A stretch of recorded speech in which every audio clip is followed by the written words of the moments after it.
لبيك اللهم لبيك لبيك لا شريك لك لبيك۔ احرام کیا ہوتا ہے؟ احرام کی پابندیاں کیا ہوتی ہیں؟ احرام حج کے لیے، عمرے کے لیے شرط ہے، اور احرام نیت کا نام ہے۔ احرام کی کچھ پابندیاں ہیں۔ احرام ہوتا کیا ہے؟ احرام کو اگر ہم 3 لائنوں میں سمجھنا چاہیں تو احرام کیا ہے جناب؟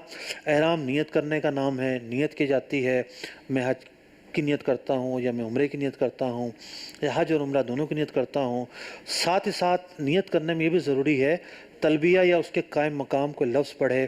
تلبیہ طرز میں سنا دیں تو کیا بات ہے جناب؟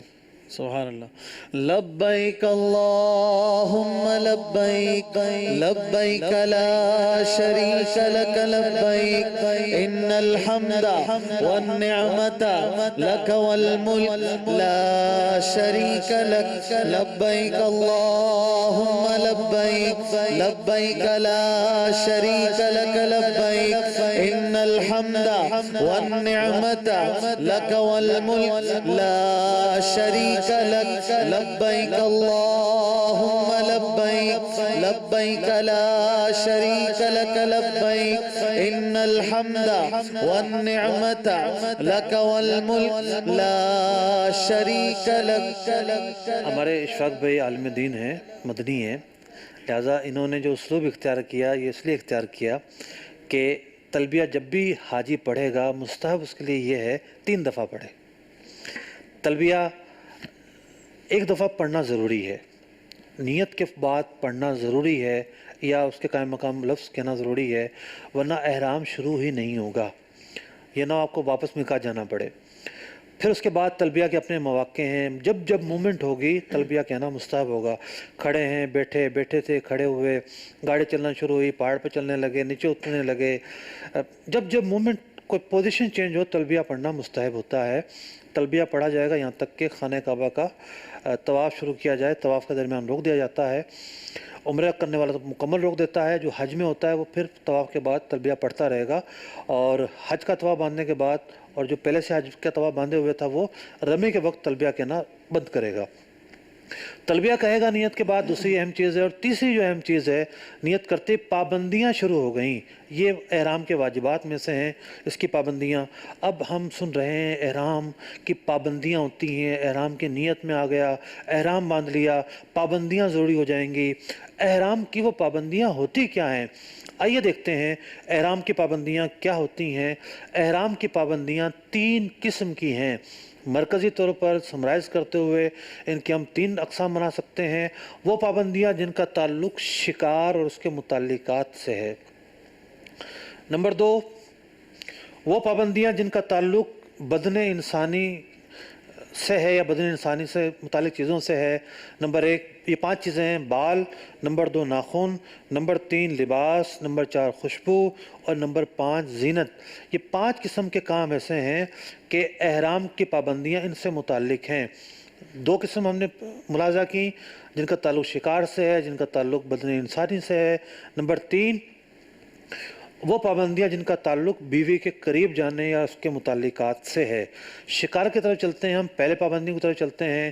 شکار کے حوالے سے حالت احرام میں جو آ گیا وہ کیا نہیں کر سکتا؟ جنگل کا شکار نہیں کر سکتا، اس کی طرف اشارہ نہیں کر سکتا، کسی کو بتا نہیں سکتا، بندوق یا بارود کے ذریعے جنگل کے شکار کو ذبح نہیں کر سکتا، انڈے نہیں توڑ سکتا، پر نہیں اکھیڑ سکتا، اس کا بازو نہیں توڑ سکتا، اس کا جنگل کے شکار کی بات ہو رہی ہے، اس کا گوشت نہیں کھا سکتا، اس کے انڈے نہ بھون سکتا ہے، نہ بیچ سکتا ہے، نہ خرید سکتا ہے، نہ کھا سکتا ہے۔ یہ اس زمانے میں مسائل زیادہ درپیش آتے تھے جب لوگ پیدل سفر کرتے تھے، راستے میں جنگل میں جانور آ جاتے تھے، اس کا شکار کرتے تھے، اس کے ذریعے اپنی ضروریات پوری کرتے تھے۔ فی الوقت یہ مواقع نہیں ہیں۔ اب ایئر کنڈیشن میں حج ہوتا ہے، ایئرپورٹ سے ایئر کنڈیشن شروع ہو جاتا ہے، اور جدہ پہنچنے تک، مدینہ منورہ پہنچنے تک سفر کی صحبتیں نہ ہونے کے برابر ہوتی ہیں۔ پھر مدینہ منورہ سے مکہ مکرمہ بہت ہی اچھی قسم کی بسوں کے ذریعے بندہ پہنچتا ہے، تو شکار کرنے کے معاملات درپیش ہی نہیں ہوتے۔ لیکن کتابوں میں مسائل لکھے ہوئے ہیں، میں نے عرض کر دیے۔ ممکن آج بھی کوئی طائف سے پیدل حج کرنے آ رہا ہو اور راستے میں کسی جنگل میں بھٹک جائے اور یہ نہ سمجھے کہ شکار حلال ہے۔ حالت احرام میں پھر شکار حلال نہیں رہتا۔ دوسری قسم کی پابندیاں بڑی اہم ہیں، ہر شخص جو حالت احرام میں آیا ہے اس کا تعلق اس سے پڑتا ہے، تیسری قسم سے بھی پڑتا ہے۔ اچھا مفتی صاحب، یہاں پر ایک سوال، جب شکار پر اتنی بات ہوئی ہے، سمندری شکار کا کیا حکم ہے؟ سمندری شکار حلال ہے، یعنی مچھلیاں ہی کھائے احرام والا مچھلی پکڑ سکتا ہے؟ جی، ضرورت کے تحت وہ پکڑ سکتا ہے۔ ٹھیک ہے۔ بدن انسانی سے متعلق پابندیاں ہم سن چکے ہیں کہ بدن انسانی سے متعلق جو پابندیاں ہیں وہ 5 طرح کی ہیں۔ پہلی جو پابندی وہ ہے جس کا تعلق بالوں سے ہے، بالوں سے، جو ہیئر جو ہمارے ہوتے ہیں اس سے ہے۔ جب بھی بال کا ذکر احرام میں آئے گا سر سے لے کر پاؤں تک کے ہر بال مراد ہیں۔ جناب، پہلی چیز یہ ہے کہ سر سے لے کر پاؤں تک کوئی بال الگ نہیں کر سکتا، خود الگ نہیں کر سکتا۔ الگ ہو جاتے ہیں وہ ایک اور صورت ہے، لیکن الگ ہو جانے پر بھی صدقہ وغیرہ دینا ہوتا ہے، اس کی بھی تفصیل ہے۔ خود الگ بالکل نہیں کرے گا۔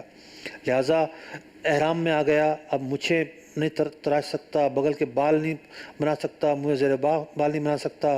زیادہ غلطیاں انہی چیزوں میں ہوتی ہے۔ حلق تو کم ہی لوگ کرتے ہوں گے ایسا، کیونکہ ان کو پتہ ہوتا ہے زیادہ تر کو کہ جناب حلق اور تقصیر بعد میں ہوتی ہے۔ بال جدا نہیں کر سکتا، پھر جدا کر لیے، کتنے کیے کتنے نہیں کیے، ہر ایک کی جدا کرنا تفصیل ہے۔ بالوں کے حوالے سے مسائل بیان ہو رہے ہیں۔ ایک حکم یہ ہے کہ جناب بالوں کو گوند کے جما نہیں سکتا، کہ جناب بالکل جمع وما کے جیل ویل لگا کے چل رہا ہے، نہیں۔ حالت احرام میں عاجزی مطلوب ہے، بکھرے بال ہونا مطلوب ہے، سادہ لباس ہونا مقصود ہے، بغیر سلے لباس کی اہمیت ہے۔ لہٰذا بالوں کو گوند نہیں سکتا، کسی اور کا سر مونڈ نہیں سکتا، اگرچہ کہ یہ خود حالت احرام میں نہیں، سامنے والا حالت احرام میں۔ ہاں، اگر یہ حالت احرام میں ہے اور وہ بھی ہے، دونوں کے حلال ہونے کا وقت ہو گیا، یعنی اب عمرہ مثال کے طور پر کر رہے تھے، اب انہوں نے عمرہ کر لیا، صحیح کر لی، اب انہوں نے حلق کرنا ہے، دوسرے اس کے ساتھی ہے وہ بھی اسی طرح کے ہیں، اب ایک دوسرے کا وہ کر سکتے ہیں۔ جو نہیں مار سکتے جناب حالت احرام میں، جو نہیں مار سکتے، جو پھینک نہیں سکتے، کسی کو کہہ نہیں سکتے کہ جناب ذرا مارنا اس کو، کپڑے میں ہیں تو جھاڑ کے دھوپ نہیں ڈال سکتے کہ جناب جوئیں مر جائیں۔ اسی طریقے سے بالوں میں کوئی پارا وغیرہ کوئی ایسی چیز نہیں لگا سکتے کہ جوئیں مر جائیں۔ تو بالوں کے جو احکام ہیں وہ ہم نے بیان کیے۔ حالت احرام میں آنے کے بعد یہ احکام لازمی رہیں گے۔ آگے چلتے ہیں، دیکھتے ہیں بدن انسانی کے تعلق سے دوسری پابندی کس قسم سے ہے؟ ناخن کی قسم سے ہے۔ احرام کی جب نیت کر لی ناخن نہیں اب تراش سکتے۔ اور یہ بات بھی ایک دلچسپ ہے، احرام کی نیت کرنے سے پہلے یہ باتیں مستحب ہیں۔ اچھا، کہ بندہ منہ زیر ناف لے، بغل کے بال لے، ان کو صاف کرے، یہ مستحبات میں سے ہیں۔ لیکن احرام کی نیت جب کر لی تو اب نہیں کر سکتا، اب ناخن نہیں تراش سکتا، کسی اور کا ناخن بھی نہیں تراش سکتا۔ بدن انسانی کی تیسری قسم کی پابندیاں جن کا تعلق لباس سے ہے، سب سے زیادہ پریشانی حالت احرام میں 2 ہی طرح کی چیزوں سے ہوتی ہے، لباس سے متعلقہ امور اور خوشبو سے متعلقہ امور۔ لباس کے حوالے سے مرد اور عورت دونوں چہرہ کھلا رکھیں گے، مرد کے لیے بھی ضروری ہے، عورت کے لیے بھی ضروری ہے۔ عورت نقاب نہیں کر سکتی، آڑ کر سکتی ہے، کوئی چیز یوں کر کے آڑ کر لے، آڑ کر لی اس نے، کوئی پنکھا لے لیا، کوئی گتا لے لیا۔ آج کل پی کیپ آ رہی ہیں، اس پہ پردہ ہوتا ہے، وہ خیمے کی طرح ہوتا ہے، وہ دور ہوتا ہے پردہ، چہرے پر مس نہیں ہو رہا ہوتا۔ تو چہرہ چھپانا دونوں کا جائز نہیں ہے۔ اسی طریقے سے مرد سر بھی نہیں چھپا سکتا، اسی طریقے سے کوئی ایسی کپڑوں کی گٹھڑی ہے سر پر وہ بھی نہیں لا سکتا، امامہ نہیں پہن سکتا، ٹوپی نہیں پہن سکتا، مرد دستانے نہیں پہن سکتا، مرد ایسی جرابیں اور موزے نہیں پہن سکتا جو وسط قدم کو چھپائے۔ وسط قدم،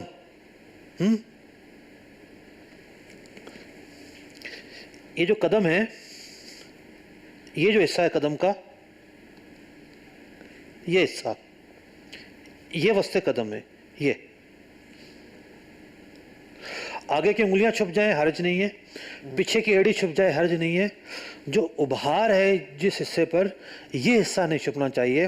لہٰذا مرد ایسی جوتی بھی نہیں پہن سکتا کہ جو اس حصے کو چھپائیں۔ عام طور پر جو پشاوری چپل ہوتی ہے وہ چھپا لیتی ہے، بوٹ چھپا لیتے ہیں، تو 2 کینچی والے جو چپل ہے وہ نہیں چھپائے گی۔ تو ایسی چپل کا انتخاب کرنا ہے کہ اگرچہ کہ انگلیاں ان میں چلی جائیں لیکن جو وسط قدم کا ابھار ہے یہ نہیں چھپنا چاہیے، نہ موزے سے، نہ جراب سے، نہ جوتی سے۔ سلا ہوا کپڑا نہیں پہن سکتا۔ یہ احرام کی وہ پابندیاں تھیں جس کا تعلق لباس سے تھا۔ اگلی پابندیوں پر چلتے ہیں جن کا تعلق خوشبو سے ہے۔ بڑی تنگ کرتی ہے خوشبو۔ صابن کی طرف جائیں تو خوشبو، پان کا معاملہ ہے تو خوشبو، چھالیا کا معاملہ ہے تو خوشبو، گٹکے کا معاملہ ہے تو خوشبو، تمباکو کا معاملہ ہے تو خوشبو۔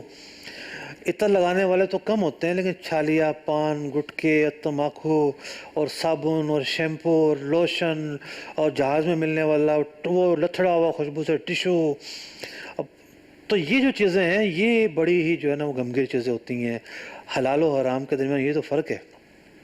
حالت احرام میں جب وہ آ گیا حلال چیزیں بھی حرام ہو گئیں۔ اب باتھ روم سے لوگ نکل رہے ہیں، سب کے لیے جا کے لوشن لگا کے اور ہاتھ دھونا حلال ہے۔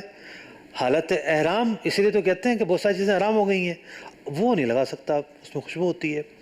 جو لوشن وغیرہ ملتے ہیں لیکوڈ، صابن، طرح کی اور چیزیں، جی ہینڈ واش ہوتے ہیں، ہینڈ واش وغیرہ، تو ان میں اعلیٰ درجے کی خوشبو ہوتی ہے۔ خوشبو کے حوالے سے کیا حکام ہے؟ بالوں میں خوشبو نہیں لگا سکتا، بدن میں خوشبو نہیں لگا سکتا، کپڑوں میں خوشبو نہیں لگا سکتا۔ وہ چیزیں جو خالص خوشبو پیدا کرتی ہیں جیسا کہ مشک ہے، عنبر ہے، زعفران ہے، جاوتری ہے، لونگ ہے، الائچی ہے، دار چینی ہے، زنجبیل یعنی ادرک ہے، یہ چیزیں نہیں کھا سکتا جبکہ کچی ہوں۔ کھانے میں پکا لی گئیں کھا سکتا ہے۔ زردے میں ڈلی ہوتی ہیں چیزیں، الائچی وغیرہ ڈلی ہوتی ہے تو زردے میں پکی ہوئی اگر آگ میں تو کھا سکتا ہے، کچی نہیں کھا سکتا۔ اسی طریقے سے کوئی چیز آنچل میں باندھ لیتا ہے جس میں فی الحال مہک ہو، جیسے مشک اور عنبر، حالت احرام میں یہ چیزیں حرام ہیں۔ اب کچھ چیزیں وہ ہیں جن کا تعلق زینت سے ہے۔ زینت کے اندر کچھ چیزیں حرام ہیں، کچھ چیزیں مکروہ ہیں۔ اب جیسے خضاب لگانا، مہندی لگانا حالت احرام میں یہ حرام ہے۔ کچھ چیزیں وہ ہیں جو مکروہ ہیں۔ اچھا، اسی طریقے سے اور بھی چیزیں حرام جو چیزیں ہیں، زیتون کا تیل سر پہ لگاتا ہے کوئی، تل کا تیل لگاتا ہے، یہ جائز نہیں ہے۔ مکروہ جو چیزیں ہیں ان میں کنگھا کرنا ہے، سنگار کرنا ہے، بدن کا میل چھڑانا ہے، اس کو صابن کے بغیر نہانے کی عادت نہیں ہے۔ احرام کی حالت میں بعض مواقع پر نہانا سنت ہے، نہانا منع نہیں ہے، اور بعض موقع پر تو ہو سکتا ہے فرض ہو جائے۔ کسی کو احترام ہو گیا تو جا کے نہائے گا، وہ چادریں بھی تبدیل کرے گا، لیکن میل نہیں چھڑائے گا۔ صابن تو لگانی نہیں، اس میں خوشبو ہوتی ہے عام طور پر، میل نہیں چھڑائے گا۔ ہاں، بغیر خوشبو کے صابن رکھ لیں کہ ہاتھوں کی جو چکنائی ہو جاتی ہے کھانے کے بعد اس کے دھونے کی اجازت ہے، وہ چکنائی ہے، میل نہیں ہے۔ تو میں یہ عرض کر رہا تھا کہ بعض مواقع ایسے ہیں کہ جہاں نہانا سنت ہے۔ مثال کے طور پر دخول مکہ مکرمہ سے پہلے نبی اکرم علیہ السلام نے غسل بھی فرمایا، احرام کی چادریں بھی تبدیل فرمائی۔ اسی طریقے سے 9 ذوالحجہ کو وقوف عرفہ کا وقت شروع ہونے سے پہلے یعنی زوال سے پہلے نہانا سنت موقدہ ہے۔ حالت احرام ہوگی، احرام سے ہوں گے، عرفات کا میدان ہوگا، وہاں نہانا سنت موقدہ ہے بڑا مشکل سنت کو ادا کرنا۔ غسل خانے نہیں ہوتے، صرف WC والے روم ہوتے ہیں، وہاں جا کے ذرا لوٹا وغیرہ بہا کے تھوڑا سا صاف واف کر لیں اور پھر آنکھ بند کر کے، طبیعت تو خراب ہو رہی ہوگی، آنکھ بند کر کے پانی ڈال لیں اپنے اوپر بس، تاکہ سنت ادا ہو جائے۔ اگلی قسم کی پابندیاں، وہ پابندیاں جن کا تعلق ازدواجی تعلقات سے ہو، حالت احرام میں حرام ہو جاتی ہیں، اور اس طرح کی جو چیزیں ہیں، بعض چیزیں تو حج کو فاسد بھی کر دیتی ہیں بعض صورتوں میں۔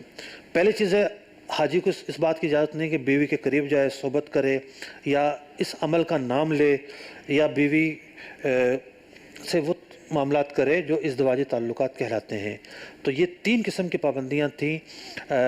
پہلی پابندیاں وہ جن کا تعلق شکار سے، دوسری وہ بدن انسانی سے، تیسری وہ جن کا تعلق ازدواجی تعلقات سے۔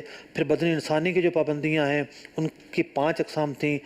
آپ نے تفصیل کے ساتھ دیکھا کہ طواف کا طریقہ، طواف کی اقسام، طواف کے اہم مسائل، اور اس کے بعد احرام کی پابندیاں، احرام کی پابندیوں کی اقسام، اور کن کن چیزوں سے بچنا ہے۔ اللہ تعالی ہمیں عمل کی توفیق عطا فرمائے۔